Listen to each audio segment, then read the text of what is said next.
Olá a todos, sejam bem-vindos.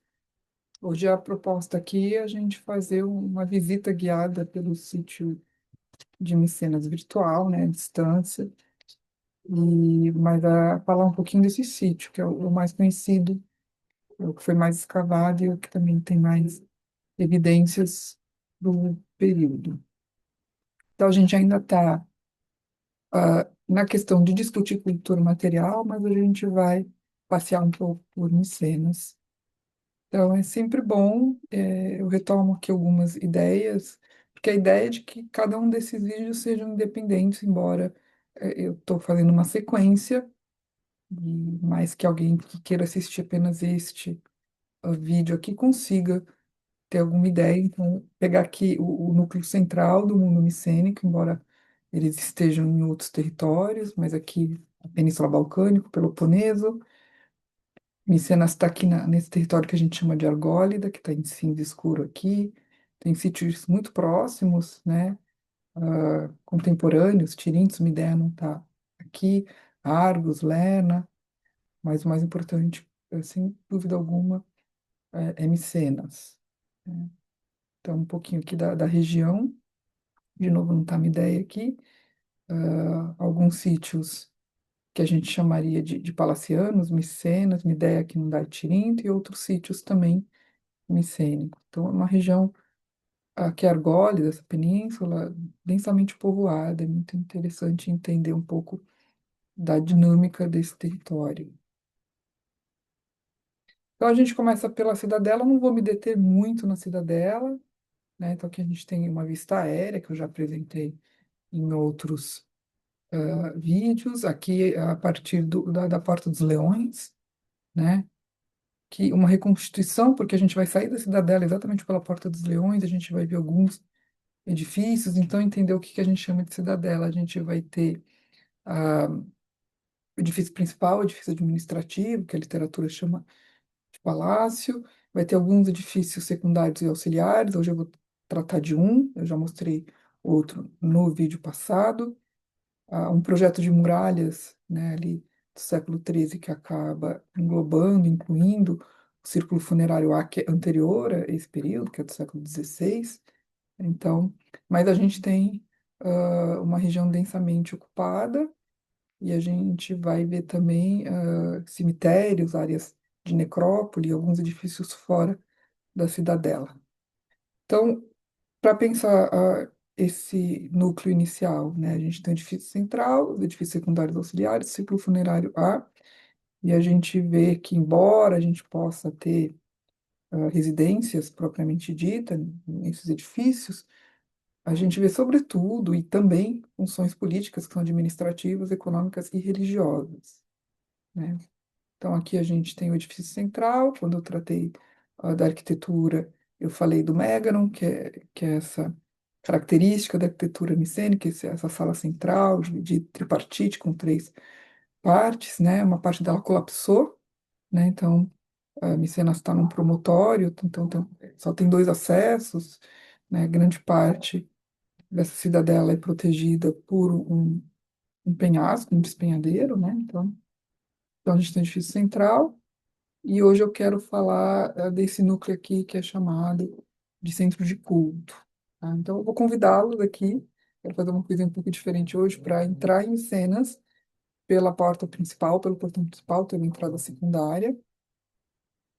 Parar um pouquinho para observar aqui, né, o detalhe da Porta dos Leões, e numa outra fala minha, vou mostrar várias representações de leões, os mais diversos suportes materiais. E quando a gente entra e vira para trás, a gente entra por uma rampa, né? E aí a gente vira para trás, dá para ver aqui a entrada, a Porta dos Leões.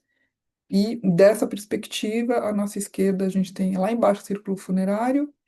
E na altura em que a gente se encontra aqui é o círculo funerário A, que eu já mencionei um pouco, né? Já falei um pouco do tipo de material que saiu, mas a gente vai ter um vídeo para falar um pouco mais sobre as sepulturas e, e explorar um pouco mais o tipo de matéria, de material que é depositado nas sepulturas.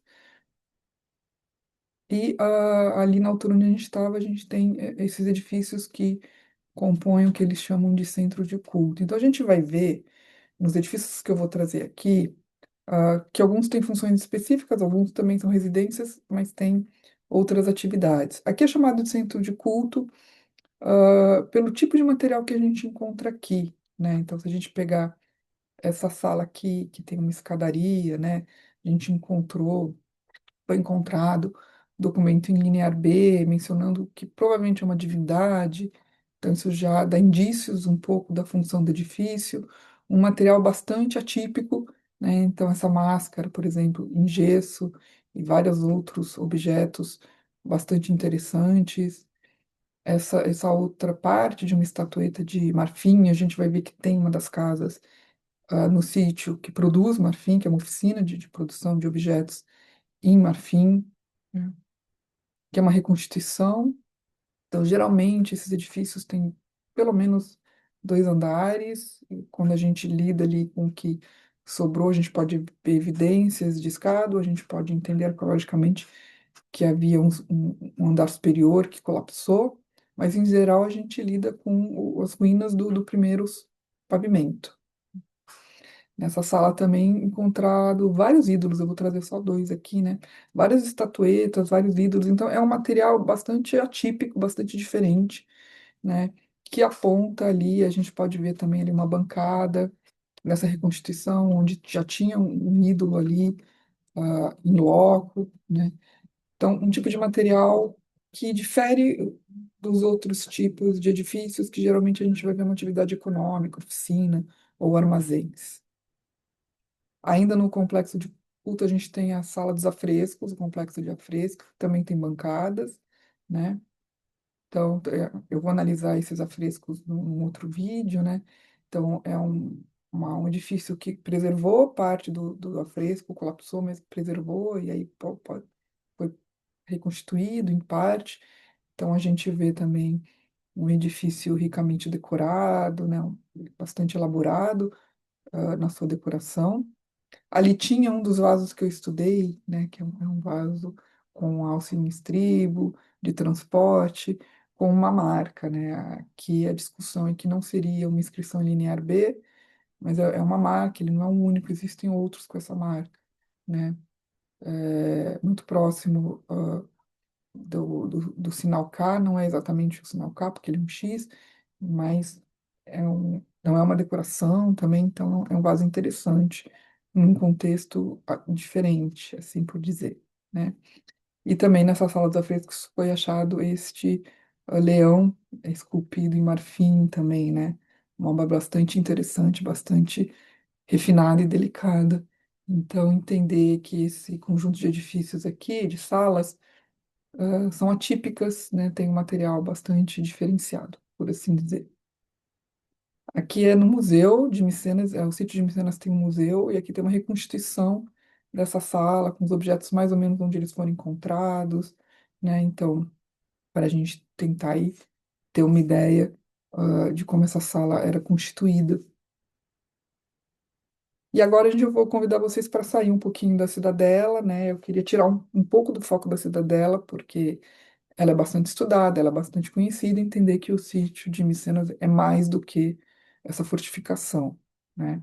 Então a gente vai encontrar fora da cidadela edifícios secundários e auxiliares também, as várias tolóis, várias áreas de sepultamento, que são as necrópolis, várias shaft graves, né, chamber tombs, e o círculo funerário B, que é mais antigo que o A.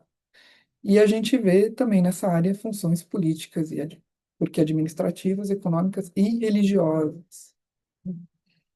Então aqui eu trouxe o mapa da cidadela, e vocês conseguem, é muito fácil identificar ali o círculo funerário, que fica logo na entrada, só que agora a gente vai sair, e vocês podem ver que tem como se fosse uma estrada, já levando ali para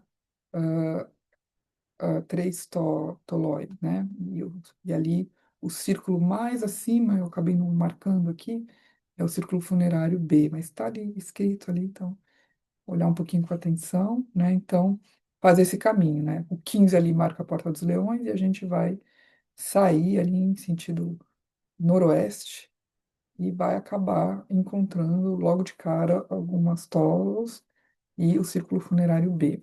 Tá? Então, esta aqui é a sepultura de Egisto, né? E essas sepulturas foram nomeadas de acordo com a tradição de que Micenas era a cidadela de Agamenon, né? Então tem toda a história dos Artridas, alguma coisa que está bastante presente na Odisseia, como Agamenon foi morto quando chegou de Troia, né? Um complô ali do Egisto e da Clitemnestra, que era sua esposa, então ele é assassinado. Então essas tumbas são nomeadas a partir dessa tradição do mito, né? Então, logo saindo da cidadela. E aí eu convido, né, vocês a tentar imaginar que estão passeando mesmo em Micenas, para quem já foi, tentar relembrar um pouco, e para quem um dia pretende ir, lembrar que Micenas é algo para além da cidadela, né? Então, logo saindo, a gente encontra o que era uma Tholos, né, a tumba de Gisto. Depois, um pouquinho ali a norte, a gente tem a chamada Tholos do Leão, túmulo do Leão, que colapsou, né? A abóbada colapsou, né? Mas também é um lugar interessante de visitar. E aqui está marcado como 8 aqui, é a Tholos da Clitemnestra, né? A tumba aqui que seria a Clitemnestra, como foi nomeado, assim, né? É uma das que está ainda bastante intacta, né? Com o teto bastante preservado, essa cultura bem legal de se ver. E aí a gente chega no círculo funerário B, que é do século XVII, ele é um pouco mais antigo que o círculo funerário A. Os objetos que saíram daqui não são tão ricos, por assim dizer, como os objetos do círculo funerário A tem muito objeto de ouro, de metal precioso e assim por diante. Mas aqui também tem coisas bastante interessantes, como essas estelas que fecham a sepultura. Lembrando que aqui a gente tem a chamada shaft grave, então uma sepultura que tem vários nichos para depositar, e esses nichos são fechados com esse tipo de estela, né? E o interessante aqui do círculo funerário B é que tem muito material importado, né? Aqui, principalmente de Creta. Aqui a gente tem esse vaso de cristal, né, que é de origem minoica, vem de Creta, né? Então, é de um período anterior, mas a gente vê aqui um contato externo, uma capacidade de trazer esse tipo de material de outros lugares, e isso mostra uma consolidação do poder, que é uma informação bastante interessante. Depois vamos ampliar um pouco a área, né? O que tem em vermelho aqui é a cidadela. A gente estava aqui passeando na área azul clara, agora a gente vai aqui explorar um pouco essa área em verde, que tem, né, mais edifícios. Então, a gente tem uma primeira área de necrópole aqui, logo a oeste da cidadela, e depois uma área um pouco mais residencial com edifícios, oficinas e armazéns, né? Então, eu queria chamar a atenção aqui para alguns edifícios, o que está marcado em 7 aqui é chamado de Complexo das Casas de Marfim, porque aqui foi encontrado muito marfim, é uma oficina de marfim, tem várias peças terminadas, várias peças inacabadas, e muito marfim, né? Muito matéria, né? Matéria bruta de marfim. Então, a gente tem 4 casas, uma que eu acabei cortando, mas eu vou mostrar aqui cima, né? A oeste, aqui eu tive que virar a, a, o- a, or- a orientação, tá? Então, a gente vê que é, ela tem uma orientação norte-sul, na sua maior extensão, né? Mas aqui eu acabei virando. Então, essa casa que está mais acima está a oeste, que é a casa ocidental. Depois a gente tem a chamada Casa das Esfinges, a Casa do Mercador de Óleo e a Casa dos Escudos. Então, essas casas são nomeadas ou por quem escavou, ou por, né, um tipo de material que caracteriza essa estrutura e a diferencia das demais, né? Então, aqui tem, acho que o objeto mais famoso do Complexo da Casa de Marfim é essa tríade, né, essa escultura com 3 personagens, de produção local, né, o marfim é importado, né, mas ali a gente tem uma oficina, a gente tem vários objetos de marfim que eu posso explorar em outro vídeo, e a gente tem essa belíssima e delicadíssima escultura saindo aqui desse complexo. Casa Ocidental, que é essa que está mais para cima, né, mas ela está a oeste, né, é uma casa que produziu bastante matéria bruta de marfim e esses tipos de vaso, né? Então a gente vê que essas casas fora da cidadela, elas têm uma riqueza material, né? Muito interessante. Então, provavelmente sob o controle da cidadela, né? Até para obter esses materiais importados, mas tem materiais muito refinados, né? Então, os melhores exemplos de cerâmica, os melhores exemplos de vaso de metal e de matéria-prima importada. Aqui também a gente achou documento em linha B, né, tabletes de linha B, tabelinhas. A Casa das Esfinges recebeu esse nome porque tinha, principalmente esse aqui é em marfim também, né, a representação dessas duas, uma placa, né, com duas esfinges, isso aqui é um trabalho inacabado, né, em marfim. A Casa do Mercador de Óleo, né, tinha ali no subsolo algumas ânforas de transporte bastante oleosas, então ali foi entendido que era um depósito, um armazém, não exatamente o local de produção, mas o local de armazém de óleo, aqui a gente está falando provavelmente de azeite, né? E a Casa dos Escudos, né, que tinha vários marfins com representação de escudo, muitos vasos de pedra encontrado ali, também material importado, um trabalho sofisticado. Então, a gente vê que são casas bastante ricas em termos de cultura material. Agora, eu vou chamar a atenção aqui para o que está marcado em um, que é a Casa Petzas, que é o nome de quem escavou, né? Um complexo bastante interessante. A gente já tinha mencionado, né, que esse período é o período em que as casas começam a ter múltiplos cômodos, né? E aqui a gente vê uma produção cerâmica. Ali provavelmente uma oficina cerâmica, é uma residência, tem uma área residencial, mas tem ali uma quantidade de cerâmica, uma produção industrial mesmo, né? Em massa, em larga escala de cerâmica. Então a gente provavelmente está numa oficina cerâmica. Então é uma casa bastante interessante também. Também documentos em linha B foram encontrados ali, que mostra ali a questão administrativa. E nessa região eu vou terminar aqui mostrando que eu não consegui achar planta baixa, mas aqui é a chamada Casa do Mercador de Vinho. Também foram encontradas várias ânforas dessas, né, que são de transporte, elas são marcadamente ânforas de transporte, e como não tinha resíduo oleoso, se entendeu que provavelmente elas eram de vinho. Poderia ser de água, mas provavelmente seja de vinho. Também um grande armazém, né, um lugar onde existiam muitas ânforas, então é um armazém, né, ou porque está chegando do interior, ou porque vai ser despachado para algum lugar. Todas essas casas, fica muito claro que estão na esfera da administração ali do edifício central, complementam as atividades econômicas ah, de Micenas. Agora, ampliando mais a área, percebam, né, a magnitude desse sítio, né? Então, aqui a gente vê claramente a cidadela, a primeira área de necrópole, a área que a gente estava explorando, e depois toda essa área azul aqui, eu não vou me estender muito, porque tem um outro vídeo sobre as sepulturas, é uma área de necrópole. O que está em azul são áreas de necrópole, né? E aí várias chamber tombs, várias sepulturas e outras toloi também. E aqui, só para terminando e não me alongar muito, tem aqui também uma legenda para vocês conhecerem os outros edifícios que estão espalhados ali pelo sítio, porque eu não vou dar conta de todos, né? E aqui o famoso Tesouro de Artreu, né? Então ele está bem distante do sítio, tem muita gente que às vezes conhece essa Tholos e não vê, porque geralmente as pessoas ficam muito ali na cidadela, né? E não explora todo o sítio, né? Então, o famoso Tesouro de Atreu, em termos de construção, né? É a Tholos mais elaborada, está ali um pouquinho distante, tem que fazer, não é muito, né? Tem que caminhar, tem que explorar ali o território. E aqui eu vou terminar, né, mostrando que Micenas é uma referência já no século XIX, né, as ruínas estavam lá, então, para os viajantes, quando ali o século XVIII, XIX, você tem o Grande Tour, e os viajantes europeus, uma elite europeia ali vai viajar por Roma, por Grécia, Grécia aqui já entendida como Oriente, porque fazia parte do Império Otomano ainda, né, e vai para o Oriente, né, Micenas é uma referência e fica no imaginário, até porque está ali referenciada na Ilíada, na Odisseia, que são obras ali que fundamentaram o imaginário do Ocidente sobre esse passado, né? Com todos os problemas que vai trazer, a questão do orientalismo e tal. mas aqui eu trouxe, né, uma gravura do século XIX para a gente referenciar Micenas aí dentro do imaginário do mundo ocidental.